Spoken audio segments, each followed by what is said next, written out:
Hi, this is Dr. Tony Alvarado, and I am so excited to have you back on the Harmonize Your Life podcast. We are still talking about self-care and as it relates to our men. Self-care includes our men, to be exact, is our theme for the month of June. We always dedicate our podcast conversations to the men in our lives in the month of June. And I am so excited because this is the second episode of the month and conversation that we're about to have as relates to self-care, weight loss, and trauma recovery for men is our subject for today.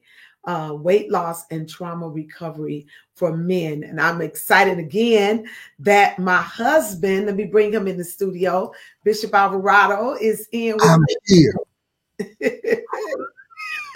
I'm here for another summer series for the men on Harmonize Your Life. Yes. The women get the majority of the year, but once a year, the men get to come forward and get our lives in harmony as well. So Bishop Alvarado agrees to co-host with me at least one time a year. And I think he's been on a couple of other times. I had him on a podcast Talk Back and a couple of other times. And so we do well together. We've been rolling together this month, the month of June. We are celebrating 31 years ministry and 31 years of marriage. That's exactly right. 31 years of marriage. And 31 years of marriage means 35 years of friendship, 32 years of pastoral ministry, and 31 years of marriage. Yeah. See, he remember all those. I got to stay on top of it. Doghouse, good. All this time, I can't let nobody come steal you from me after all this time. See, I done put in my time. Yeah, you have put in your time. Thank you so much for being with us, Bishop, this month. And I appreciate you for all that you do and all the many ways that you support me. And certainly this is one of those ways that you support me. So listen, we're going to be right back with our next guest. Yeah. Right after this introduction. Stay right there. We'll be right back with our next guest.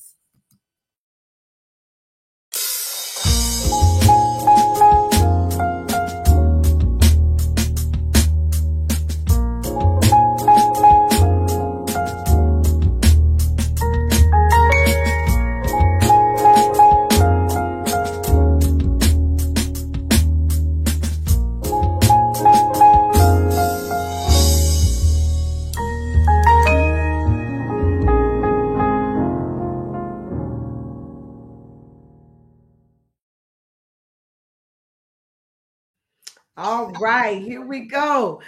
I'm excited. I finally got the Bishop, Marshall Mabry, to come on to my podcast and talk. Absolutely. I've been following this man of God's weight loss journey, y'all. And I mean, he has a story to tell. Let me tell you all a little bit about Bishop Marshall Mabry. He was born and raised in Atlanta, Georgia. I mean, he is a real Atlantean.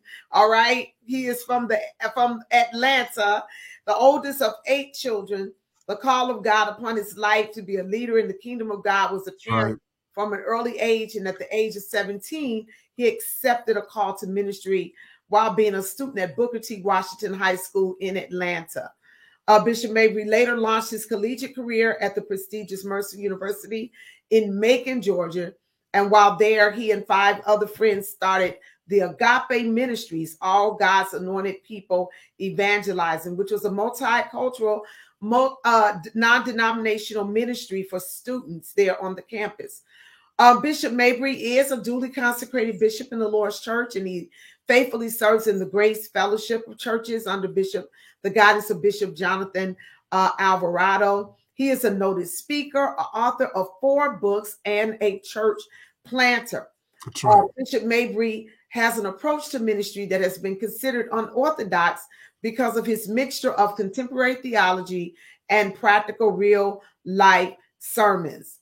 Bishop Mabry is not only a minister of the gospel, but he's also an entrepreneur. He serves as the president and CEO of the Mabry Group, a public relations agency that focuses on marketing, consulting, and management of persons within the entertainment and church community. Bishop Mabry received his undergraduate at Mercer with honors. He's earned a master's degree in administration from Morehouse School of Medicine with a concentration in justice-involved care. He recently completed another certification. What was your recent certification in, Bishop? Clinical trauma professional. Clinical trauma professional, which we are. That's one of the reasons I invited him on today. He's known affectionately as the Bowtie Bishop and is affiliated with several noted social and civic groups such as the NAACP, 100 Black Men of America, and Alpha Phi Alpha fraternity. He is the husband of Tasha Mabry, and together they are the proud parents of 6 children. With a heart to serve and a tenacious spirit, Bishop Mabry's approach to ministry and life can be summarized in one line: to serve this present age, my calling to fulfill. Thank you for coming on to the Harmonize Your podcast, Bishop Mabry.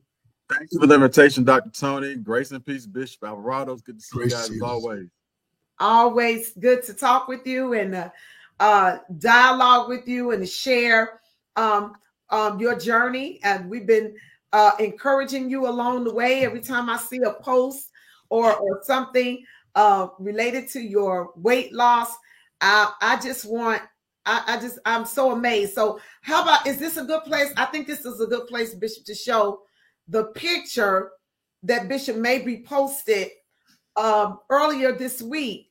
Okay. Or a couple weeks ago on social media. So I want to show that. So this was on May 27th, 2004. And Bishop Mabry is standing there in one leg. Is it one leg of the pants that you're standing in? Yes, ma'am. Just one leg. Wow. Amazing. Why did you, and tell us a little bit about this. Why did you make this post? I make the post to encourage a lot of people who kind of struggle with their weight. I've always struggled with my weight. But my daughter and I were actually cleaning out my closet the other day, and we were trying to find clothes that still fit me. And I remember last year, this time, my wife and I went shopping to buy, new clothes for the summer. And I found those shorts. I'm going to put them on and try. And I realized that I said, okay, I can put one leg in. Let me try both legs. And that's the result. Wow. So you were these pants you were wearing last summer. I think it was maybe last June that I had those. I mean, it was incredible. It's like as if it was yesterday. I bought a pair of cargo shorts, some blue ones, polos, everything.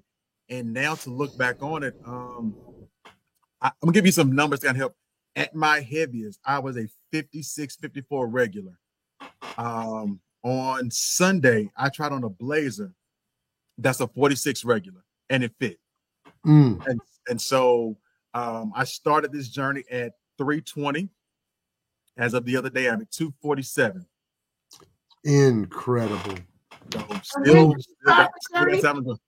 ma'am. And when did you start your journey? January, actually. Wow. Yeah. From January of this year to now?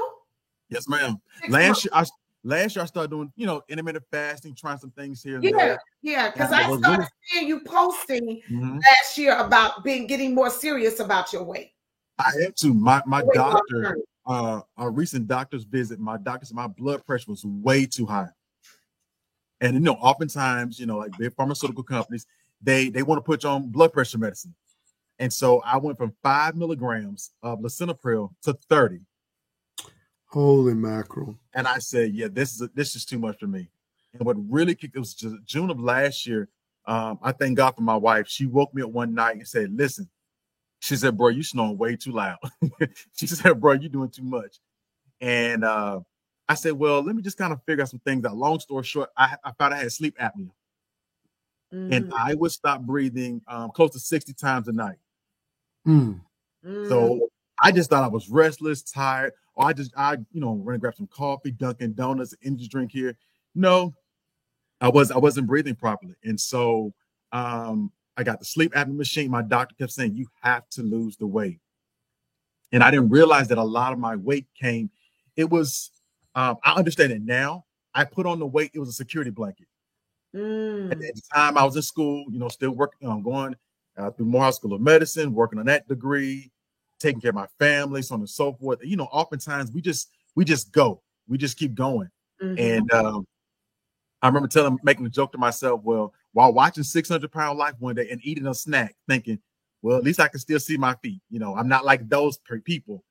But I didn't realize how much damage I was doing to myself. And my daughter, my 5-year-old daughter, we have a young baby.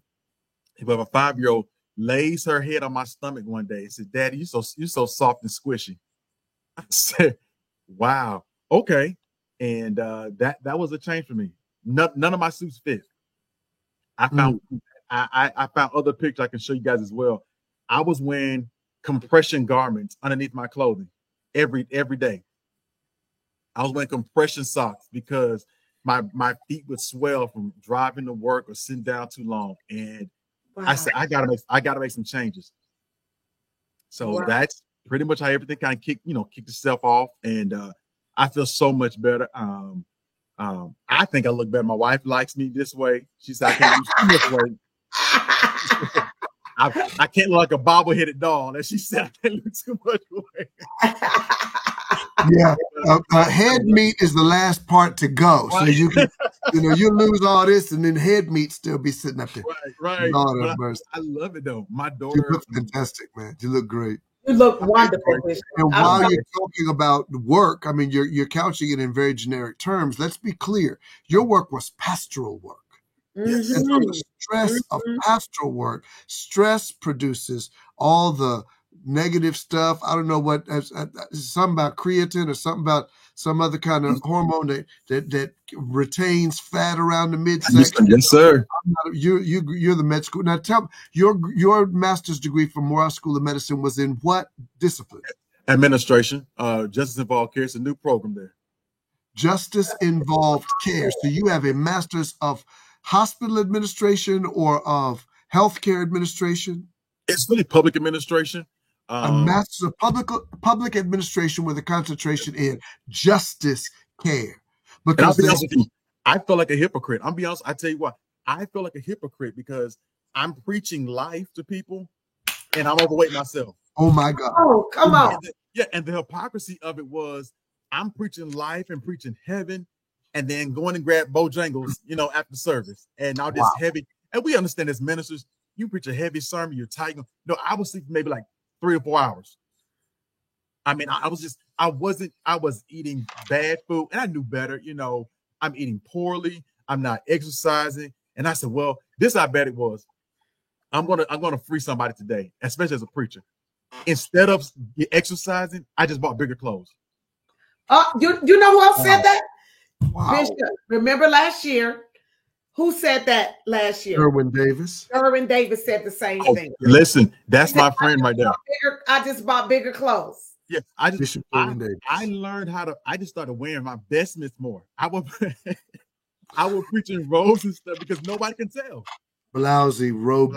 Exactly. Yeah. That's so funny because I had Pastor Danielle Brown on last year, and she was talking about how after she came to her church where she is now, she started gaining weight because she was, the stress and then eating and all that. And she started noticing that her robes was getting tight. Yes. Listen, we all know those church mothers will feed you. Yeah. And feed you well. Just tell her congregation, don't bring me no more pies. Don't bring me no more cakes. Stop. If y'all love me, stop. And the amazing thing about that is the food is always it's always an exit ramp from the stress. Right. But it also provides this idea, this comfort food that provides, the kind of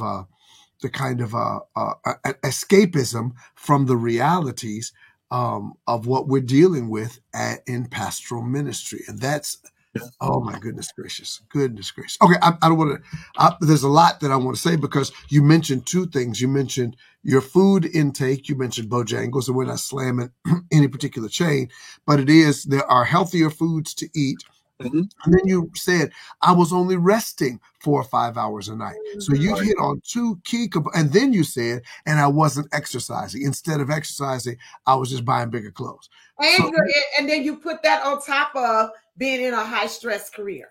Yes. Right? But not only that, being bivocational, pastoring, and I'm a school administrator. Yes, sir. Both. So I'm sitting down a lot, dealing with people. I cleaned out my desk last week and I opened the drawer and I realized, I laughed at myself then. Because you're in middle school, right? Yes, ma'am. I had a drawer full of Takis, honey buns, crackers, candy. And I always say, oh, it's for the students. Of course, they would come in and eat things, but if they didn't, I eat it for myself. Or I would take it home to my children. Right. Well, and then not only are we poisoning ourselves, we're poisoning our kids and our community. Because oh my God. And it's such a ripple and snowball effect, right? It is such a ripple and snowball effect that all of it's so connected. And I love what you said about the idea of you felt like a hypocrite because here you are preaching, power, how are we going to preach about the power of the Holy Ghost and we don't have power to resist or to bring our appetite under control? You know what I'm saying? We don't have the power to say no to things or fast when we need to, or cut off our eating at certain times of the day. I recently went, when we went through our fast this year, I made a commitment to not eat after 7:00. And going through the fasting season really helped purge some things. And I realized, a lot of times we're eating when we're not hungry. We're just eating for comfort. We're eating because we're bored. We're eating to satisfy something that really we should get from maybe in therapy, and we can switch over to talking about trauma and how that relates to how we weight loss and all that as well. Have you found any connections there? Oh, definitely. It's transgenerational trauma. Because if what I did not eat, I was constantly hearing my grandmother say, there's starving children in Africa, so you got to clean your plate. And I had to train if my daughter said, well, my children say, Dad, I'm full. I would say, well, you got to eat that food because that. And I said, no, it's okay to stop. Yeah. I don't want to perpetuate the same stuff that the same stigma of eating all your food, even when you're full. Even when what really hit the I guess the nail for me 3 years ago, Brian Hodges, good friend. I've known Brian Hodges since I was maybe like 12 years old. On the podcast last year too. I love Hodges. Talked to him the other day. But even though he's from Michigan. Yes. Die-hard brother. But when Bishop Stephen Hall died, that really hit me hard. Because I had known Stephen Hall since I was about 10. Like he went to high school, my family. He was always Stevie. So Stephen Hall were other people in my mind. He would actually give me his old clothes. So I still had suits with his name inside and shirts and that kind of thing. And I loved him. So when he died from pancreatic cancer, right, it really hit home to me because it runs in my family. Diabetes, my sugar's high, I'm lethargic, I'm not eating well, I'm not sleeping well. And it really said, you know what? I got to do something different. That coupled with Bishop Hall passed. Let's see, within the last 3 years, I had 5 church members pass. My sister-in-law passed, my 2 aunts, my great aunt, and 3 cousins. And when you're the family minister, as you know, you're the go-to person for everybody. You got to preach so-and-so's funeral. Yes. And I realized all that trauma. I'm preaching everybody's funeral. All that loss. Yeah. And now here's something. It hit me one day. Have you ever noticed that it's only in the Black community we will eulogize a person that died of a food, I guess, related illness, and then go back to the church to have a repast and eat the same food that killed that person. Wow. Yeah. Say that again. It's only in our community we will bury somebody that had high blood pressure and diabetes, all this kind of stuff. And they died from that. They died from all this kind of because they didn't stop. They couldn't. They had no discipline. And then we would go back to the church, have a repast, and gorge ourselves on the same food that killed the person we just buried. That is amazing. Because in our culture, that makes us, I mean, think about it. If somebody passes away right now, the first thing we're going to do is we're going to bring a pound cake to the house, some big K soda, some church's chicken. Same thing that killed us. It's the truth. And that dialectic between how we eat and because I think that we need to nuance the conversation at least a little bit to say that there is the Netflix series Higher on the Hog helped me understand Black eating in ways that were cultural and spiritual and life affirming. But then there are also some dimensions of Black eating that were the very causes of our own demise. Yes. That dialectic needs to be nuanced so that way we're not demonizing an important part of our culture, which is Black eating.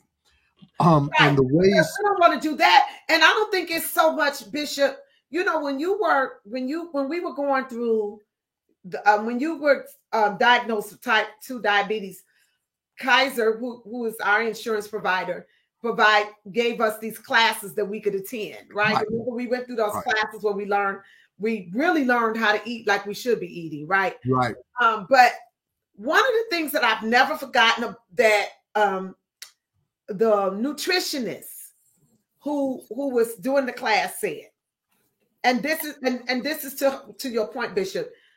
It's not. She said, it's not what we eat occasionally, right, that determines our level of health. Right. It's what we eat all the time. That's right. So if you have a piece of fried chicken every now and then, if you have a piece of cake every now and then, or you have some mac and cheese, that's not going to kill you, right? Right. But it's if you're doing this every day, all the time. This is your regular diet. Like, you know what I'm saying? And Bishop, maybe when you was talking about eating everything on your plate, maybe we should consider not putting this much on our plate. So put only what you need on your plate. That's the nuance. And going back for 3 and 4 helpings of it. And then you got to take 5 plates home with it and all that other kind of stuff. You know, get me some tinfoil. I want to take some of this home. So it's moderation, right? Yes. That's the nuance that has to be brought to the conversation. Moderation. Deacon Michael Gamble, who is an expert in men's health, who also ran a nutrition store, one of our deacons in our church, always says to me, particularly when I began my diabetes journey, my journey of health and healing from diabetes, is Bishop, have a cheat day, because you're not going to stop eating these foods, but you definitely need to moderate how you eat these foods. Mm-hmm. So, in our last podcast episode, we had Brother Ricky Howell, and he gave us a great percentage kind of formula. He said, listen, 80% of your diet needs to be all the foods that you're supposed to eat, but leave room for 20% to be able to eat some stuff you just like that may not be the best in health for you, but that way you're not reversed eating 80% of what you're not supposed to eat and only 20% of what you're supposed to. If 80% of your diet is water and herbals, tea, then you can have a soda every month, or you can have a soda at the barbecue. But if 80% of your drinking is sodas, you're in trouble. You got too much sugar in your system and only 20% of it is water. No, you're in trouble, man. So I can have, on occasion, I can drink some Simply Lemonade, which I really love, or a Coca-Cola, which I really love. But that's because 80% of my diet is not that. It's water, it's tea. I do drink coffee, but the doctor has said that the caffeine and the natural things in coffee, which is 60% water, is helpful to your metabolism and all the things that are promoting, many of the things rather that are promoting good health. So I hear what you're saying. It's the pathology of celebrating with the food that killed the person we just buried.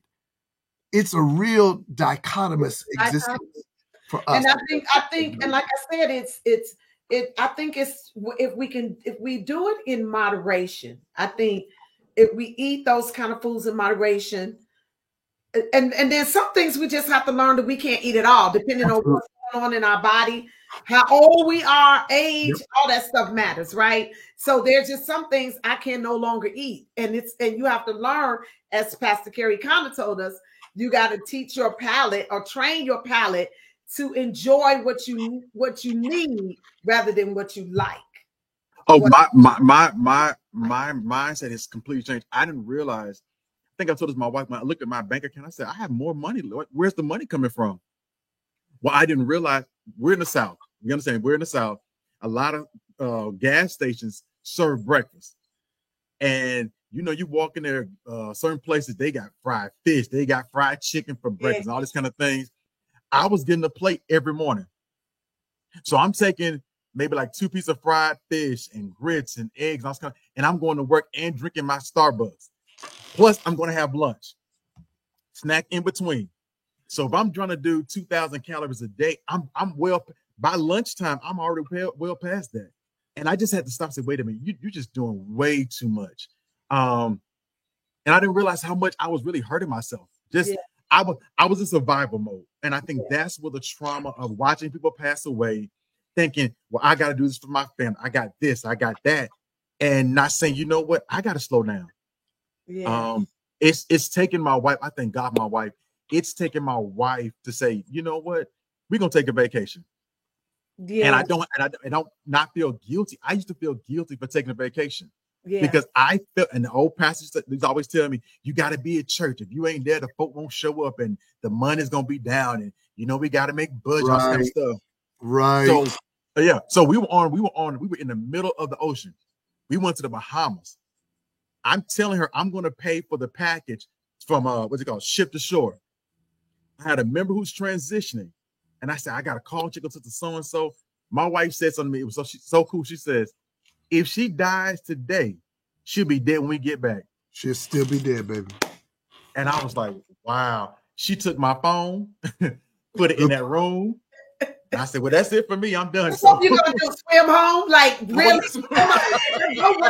What you think you're gonna dive over the side and go to swimming? That boat is not turning around. I hear you. And so it's these. So that leads me to my next question, and that is, what are some strategies that you recommend for men who are in high stress positions and careers like yours? You're in education. You're working in our school system.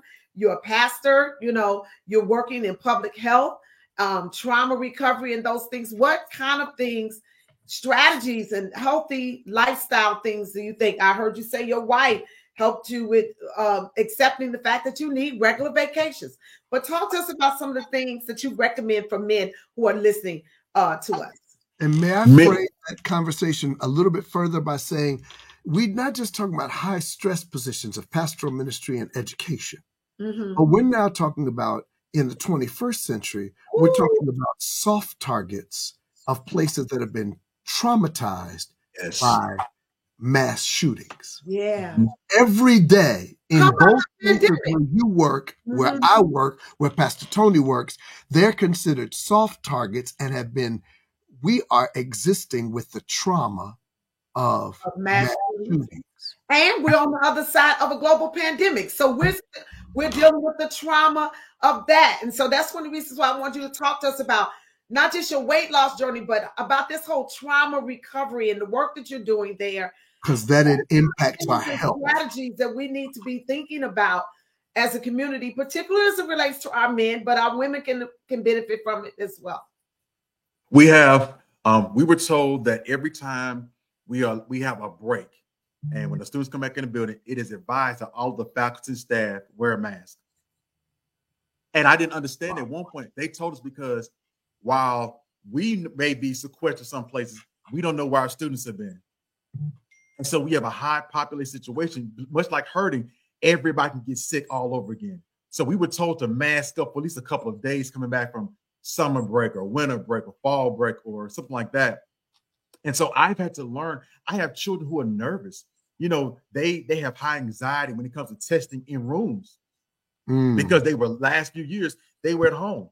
And so I have students who come to my office and say, listen, my anxiety is you're 13, 14 years old, 11, 12, and you're on anxiety medicine because you're still literally on anxiety medicine. You have to have fidget spinners to calm you down because you're afraid of another global pandemic. You're afraid of not. One student told me, she says, I'm nervous about not waking up one morning. So a lot of them don't even think about the school shootings. They're just worried about another pandemic that's going to shut the whole world down again. So for me, I've learned a lot of men need a safe space. We don't have a place to just say, I want to be open. I want to be transparent. I need to be able to talk to somebody. And I think oftentimes in the Black community, we're afraid of seeing a counselor or a therapist per se, but we'll go to the barbershop. Right. So the barbershop and the beauty salon have really, or even a bar for that matter, a bartender is a pseudo psychologist because he or she is not trained, but they're trained to pour. And so what happens now is they're trained to pour and they're trained to listen. So a lot of our people, we're not in a position to even take a step further. A lot of our pastors aren't trained in pastoral counseling. We just tell people it's not addicting to anybody. Well, just pray about it. Okay, well, I prayed about it. I'm still depressed. How about that? Yeah. You know, Yeah. I'm anointed and I have anxiety. Right.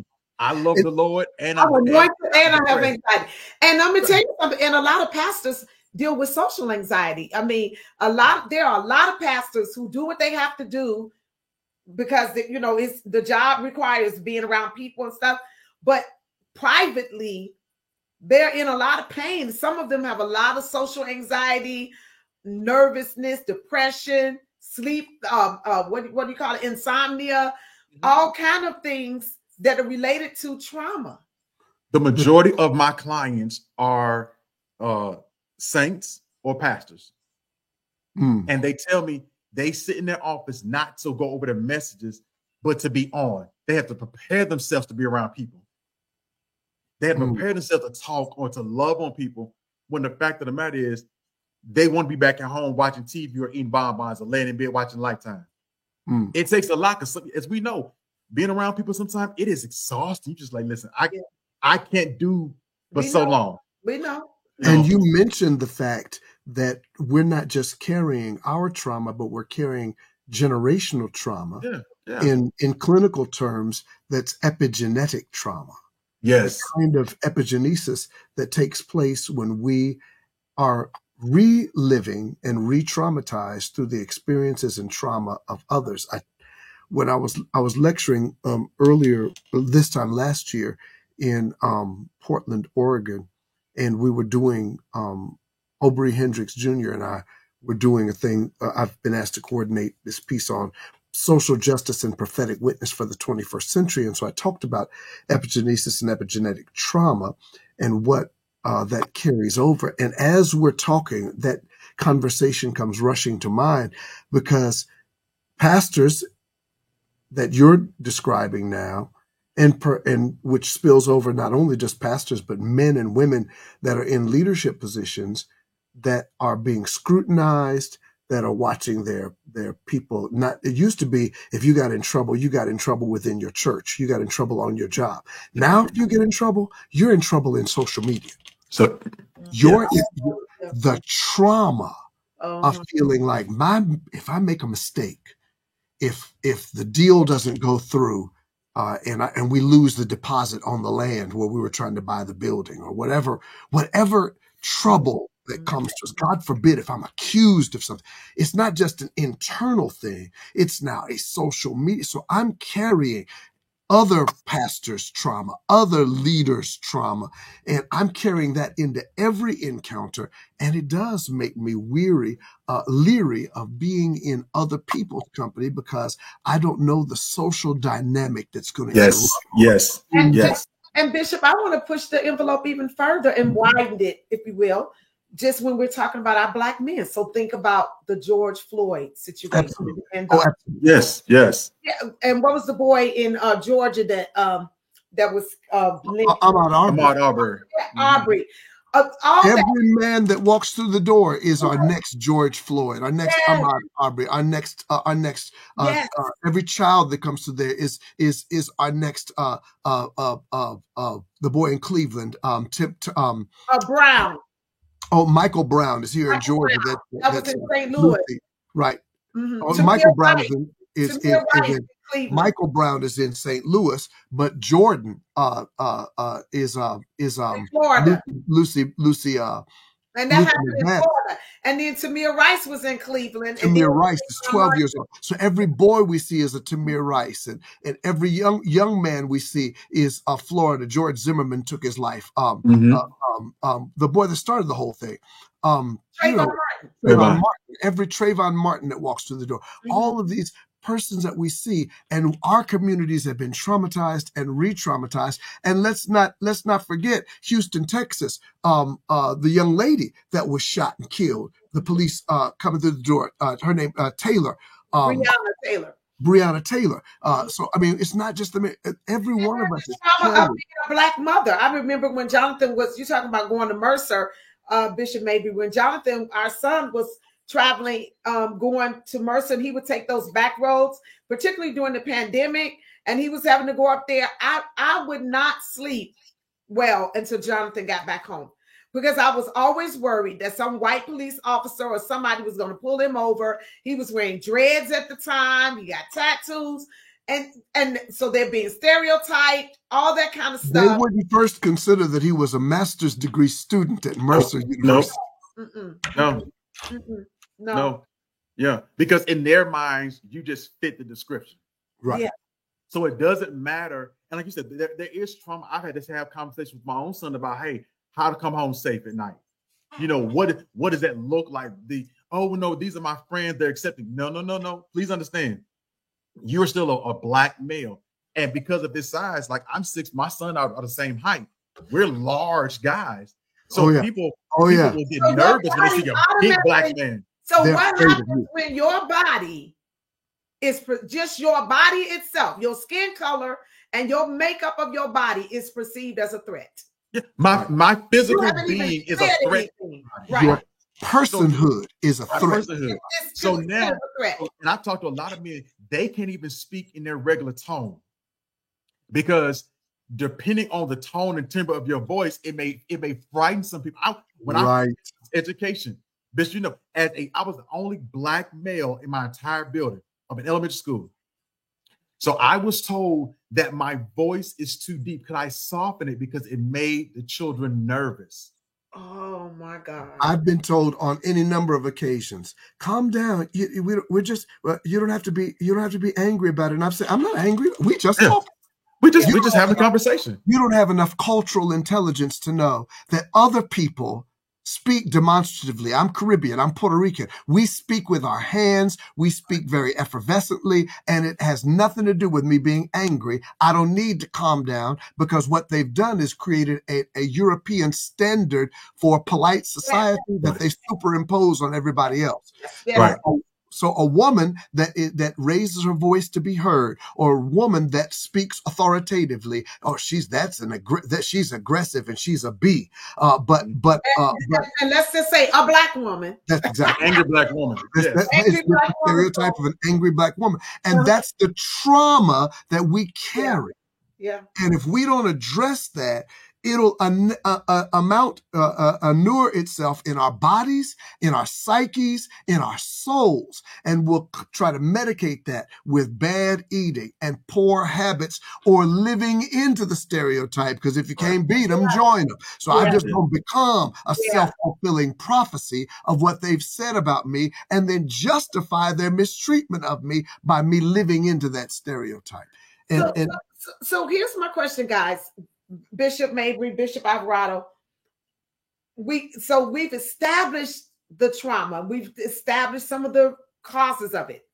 So let's turn a little bit. And I want to ask, what do we do about it? What have you seen that works? What have you all done that works? What from your training, Bishop Mabry, in justice, justice recovery or justice care? Justice involved care. Justice involved care. In this most recent certification that you got in trauma therapy, what are some techniques and strategies? Well, let me say this. When I was working on my thesis, I found something very interesting, that people in Black and brown communities or BIPOC communities have more trauma than our Caucasian counterparts. That's true. especially in underserved situations. So that means we have in persons, let's say they're in rural South Georgia, they have no health care. There is the regional hospital shut down. So I got to drive maybe 30, 40 miles away to go to the hospital. So what do? There is no fresh produce. I'm in a food desert. What do? But there's a Family Dollar and a Dollar General everywhere. And I got an EBT card. So instead of buying vegetables, I'm going to buy a honey bun. I'm going to buy something that has like trans fats and all this yellow dye, number 5, all this kind of stuff. There is no place where we can just be ourselves. We don't have that community anymore. It used to be where we go to Big Mama's house, and now Big Mama is gone.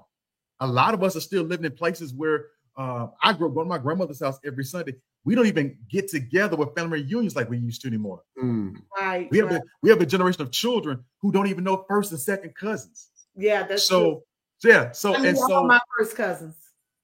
I did too. We're all growing up together. Right. Our first cousins, our first friends. Because one of the things that we've discovered in this trauma recovery, particularly with epigenetic trauma, is the thing that undoes.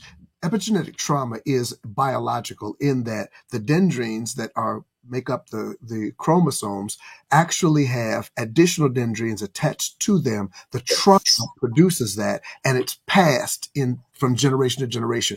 The thing that undoes the trauma that attaches itself to chromosomes and genes passing from generation to generation is loving environments and nurture. Yes. And describe the fact that Big Mama's gone. Our relationship, our first cousins are typically first siblings. Right. We remember our first cousins, and when that is dismantled, which is part of the systemic evil of the dismantling of the Black and brown family. Yes. I think that, and in a very real way, the dismembering of loving community, because there are other communities that are developing, and they don't want those either. And that's why I'm finding a lot of our Black men who have been in prison. Our Black men come from places where they didn't feel loved, they didn't feel appreciated.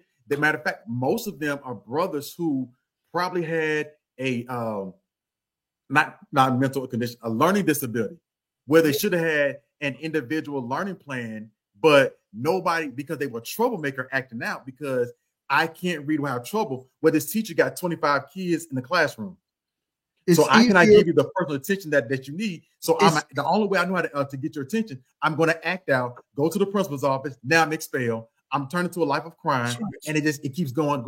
It's easier to write a referral than it is to write an IEP. Yes. So my question, brothers, is what do we do? Well, one of the things is the creation of, and this has been my thematic for my life, the creation of nurturing, loving community. That's why I call all Black people back to church. Not only that, Black and brown people need to be in church. Hear me on this. I make no apologies. The views and opinions expressed on the Harmonize Your Life podcast do not necessarily reflect the staff and management of said podcast. Black people need to come out of white spaces that are life negating and not life affirming. Yeah, that's good. Yes. We have placed ourselves in the name of multicultural ministry. It's always amazing to me that we only see multicultural ministry when Black and brown and yellow and red people show up in white spaces. But they don't call it multicultural. They don't show up in our spaces. They don't do that. They don't. Black and brown leadership, white folks stay away. It's just that simple. That is statistically and factual. It's factual. It is just. I'm not bashing anybody. I'm not down on white folk. It is just a fact. It's the truth. It's the truth.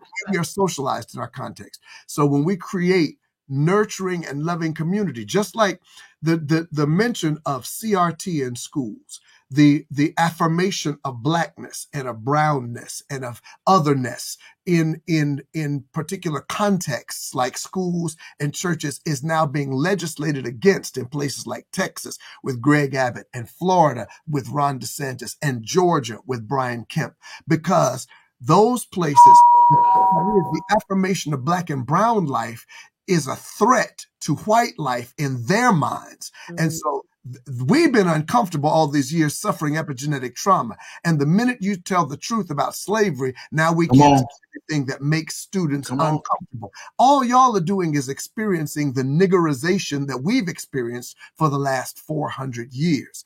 And tell us how you really feel, Bishop. Listen, Tell us how you really feel without telling us how you really feel. It really is.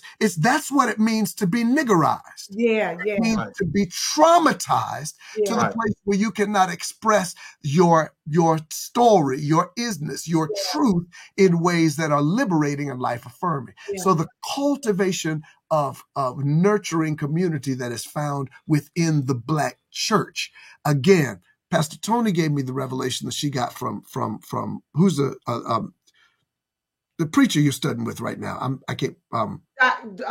Frank Thomas. Dr. Frank Thomas. That Black preaching is the salvation of our national soul. Yes. She came home and said that. It just revolutionized my view of nurturing community. Not only that, finding the moral arc of the universe is long, but it bends towards justice. Holding in, Martin Luther King Jr. said that. The moral arc of the universe is long, which means it takes a long time for us to see it, but it bends toward justice. So anytime we see the bend toward justice, like anytime you see a former president found guilty on all 34 charges, the moral arc is showing its head. What you say? That happened a few minutes ago. Yeah. Wow. Yeah. The moral arc. It may take a while. It may take a while, but that we need to tap into that, and we need to not let Black people say, well, he gonna get off. No. There is a little bit of justice in the world, and that ought to lift the burden off of us. Yeah. When I went down to not Clark County, but when I went down to Brunswick, Georgia, when I went down to stand outside of the what county is that? Maybe the Wayne County Courthouse down there where Ahmaud Arbery was assassinated. Yes, sir. When I stood outside of the courthouse and along with hundreds of clergymen and women, and when Jesse Jackson was president and others, because we wanted to let them know that we were not going to stand for injustice. Yeah. And when the verdict came back and they were held to account, and not only held to a state standard, but held to a national standard, where the national, the federal crime was a hate crime and the state crime was murder. I think that it gives us a glimmer of hope, a ray of hope that says, God, truth forever on the scaffold.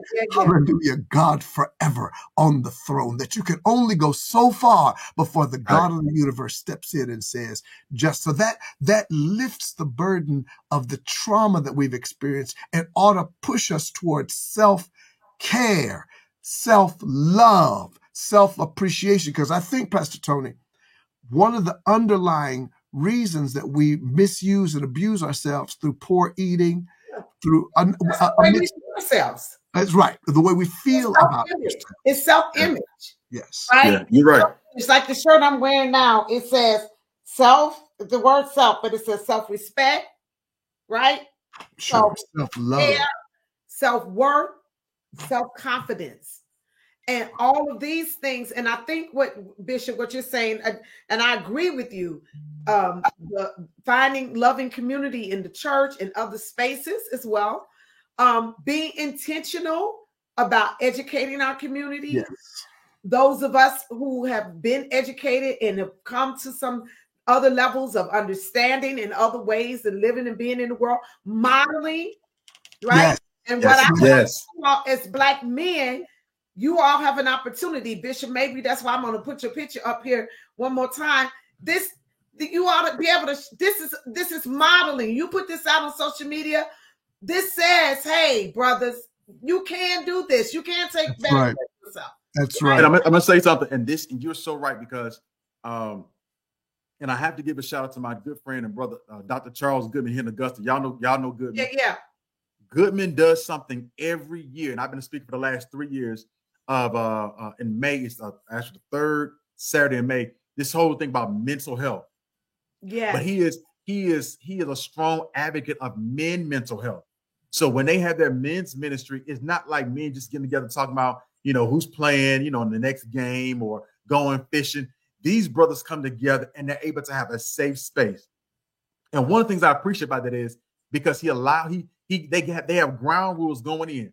What happens in this room stays in this room. Sure. We're here to build up one another, because one of the sad things is that I go to my brother and I can't even trust my brother to hold space what for I'm me. hearing is another strategy is creating safe space. Yeah. Safe space, emotion. Where I we sit can be with honest. what you're saying to me. Yes, where we can be honest and you know what? Not just be honest, but not be demonized for our honesty, right? Because sometimes if we're honest, then it's you don't have enough faith. God, some of that overlay of religion and stuff that we've gotten that's been, to me, faltering theology, right? Mm-hmm. I can't. Perhaps a part of our epigenetic trauma. There were several people in the Bible who dealt with depression. Jesus some would say that he was depressed in the garden. Right? Yeah. And so we can't just act like it's not real. We can't over spiritualize it, make people feel like, they don't believe God or they don't trust God. But what I hear you saying is another way is safe space, and where yes, ma'am, and real, and where you as brothers can come together and talk with one another, hear one another. Bishop, same thing you were saying about the church, being in a place that affirms us and our Blackness. Well, women, I've noticed this, Dr. Tony, you can speak to this. I've noticed, y'all know I have 5 daughters, so pray for me. But one thing I've noticed in men's restrooms, we have a urinal and a commode, and that's it. Women's restrooms, you all have vanities, you all have couches, because you all like to congregate, you like to talk. A lot of us aren't taught to speak to each other in a very uncomfortable setting. So now that when brothers get together, how can I shed, that top level of this stuff? Like, hey, how's it going? No, how can I really be vulnerable around my brothers? Right. And that's a hard thing to do. Say, listen, like, don't judge me. I need help to be a husband. He opened up his coat. Yes, Joseph did. And showed his brothers his scars, right? His part to prove to them. The mark of his circumcision. Yeah. And that's proof that I'm your brother. Yeah. But like Bishop said, it goes back to what Bishop said. Are we at a place where we are mature enough to do that?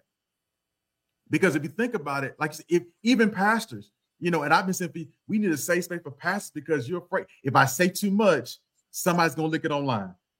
Then I'm going to lose my congregation. Or, I'm not going to call the brother's name, but I'm just happy a good brother of ours that we all know is able to be free about somebody that he's dating.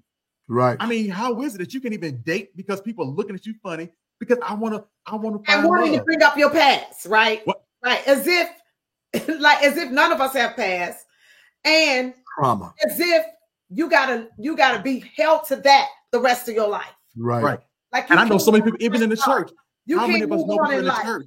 Yeah. How many people know? We know people in the church who we say ran off to get married, and we didn't say. And I'll be honest with you, I did that. Well, we didn't run off to get married, but we didn't tell everybody we get married. We didn't post anything. Nobody knew I was engaged. Nobody knew I was dating. You all knew. Nobody knew I was getting married until the day. I think we were heading to our reception. We made a post that said, "I's married now." That's all it said. And we turned off. That's a shame. We should not have to be like that. We got phone calls. We were getting text messages. What do you mean married? People commented, inboxing my wife and I, because we didn't want, because this is both of our second marriages. We didn't want your negativity to invade our positive space because we work hard. This is a safe space for my family, for my children, for my wife. We didn't want that. So if you weren't going to come and celebrate us, we didn't want you just to come and eat about meatballs in our cake. I think something else. And I don't know, Bishop, there are some things and blessings and things that some really, really wonderful things that happen in me and Bishop's life that we aren't even comfortable sharing with people because we don't want the jealousy. We don't want the hatred.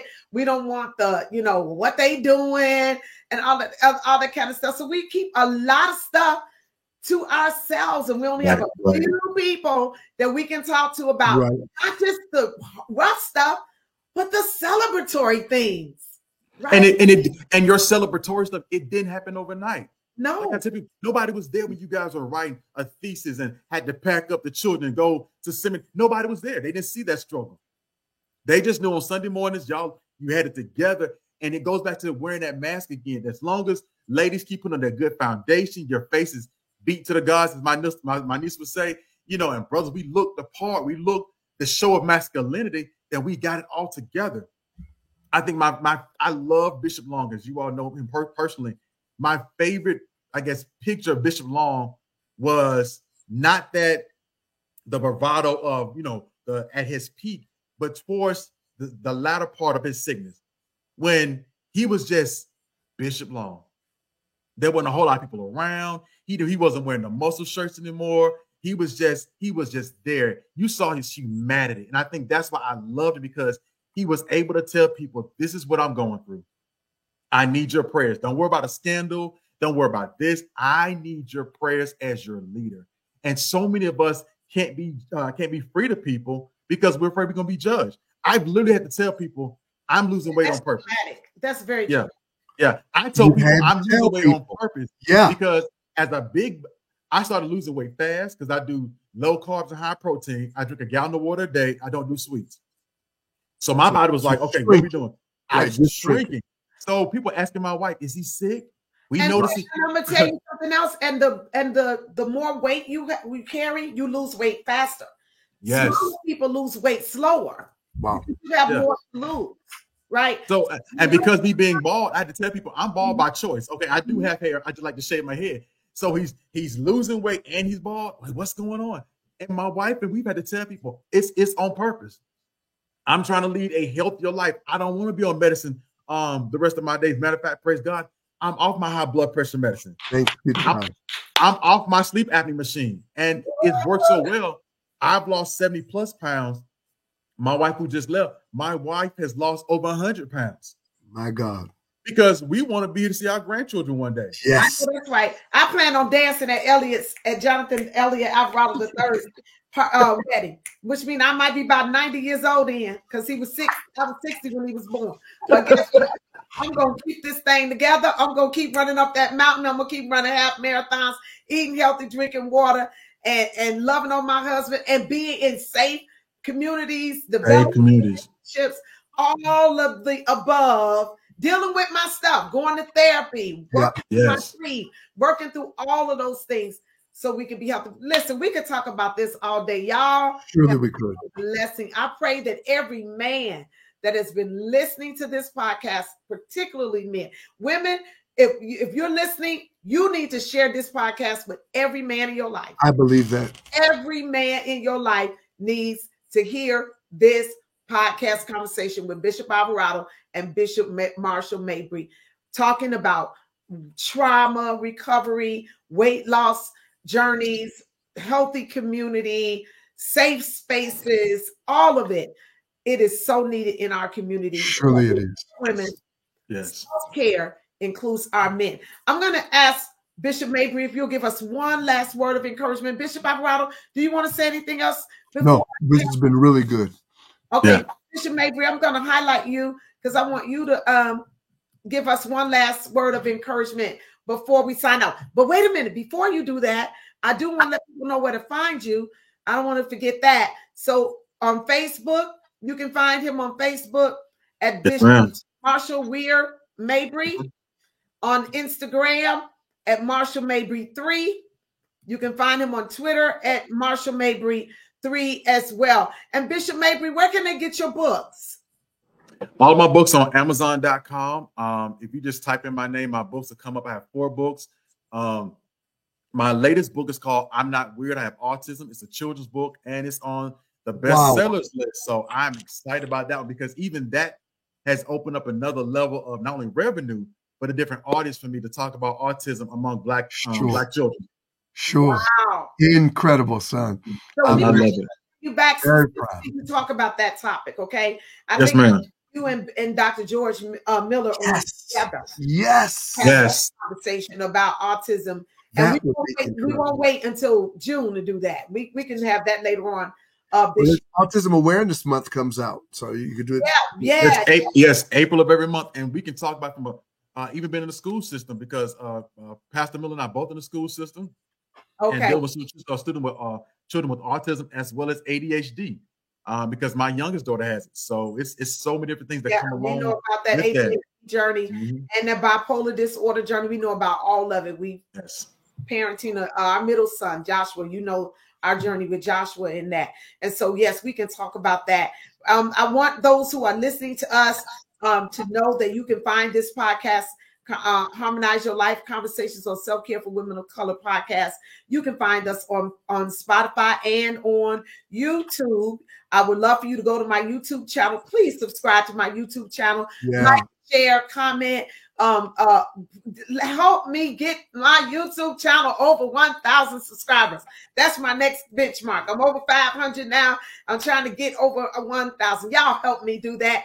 All it takes is you subscribing and asking about 10 of your friends to subscribe to Dr. Toni's podcast. It don't cost you nothing to subscribe. What happens is when you do, these podcast conversations will come up in the analytics. Right. People are putting in keywords like mental health, self-care, fitness, Black women of color, men of color. All the things that we talk about on this podcast will come up in the analytics, and we won't be so far down in the Google search. And when people, like what I tell people all the time, Bishop Mabry, binge on this podcast like y'all binge on the Bridgerton.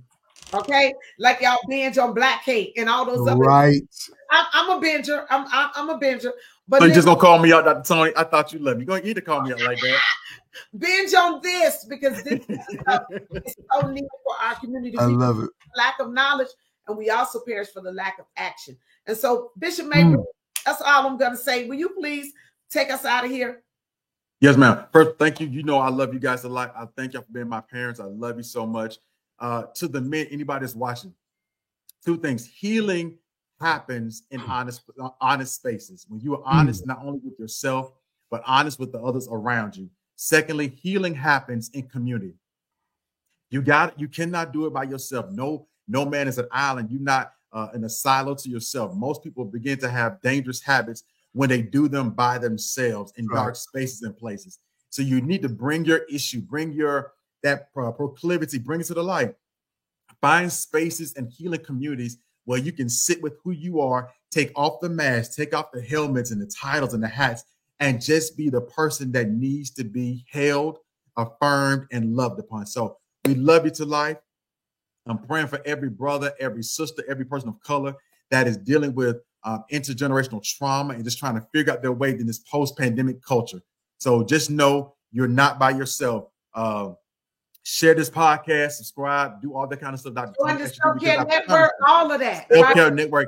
It is a community of believers. She's got great books on there as well that have really helped me out through my grief, my trauma, as well as my grief journey as well. So we love you to life. God bless you. God bless you, Bishop Mabry. God bless you, Bishop Alvarado. I love you. Grace and peace to you. Love y'all. All right. We'll see you all soon on the Harmonize Your Life Conversations on Self-Care for Women of Color podcast with your host, Dr. Tony G. Alvarado.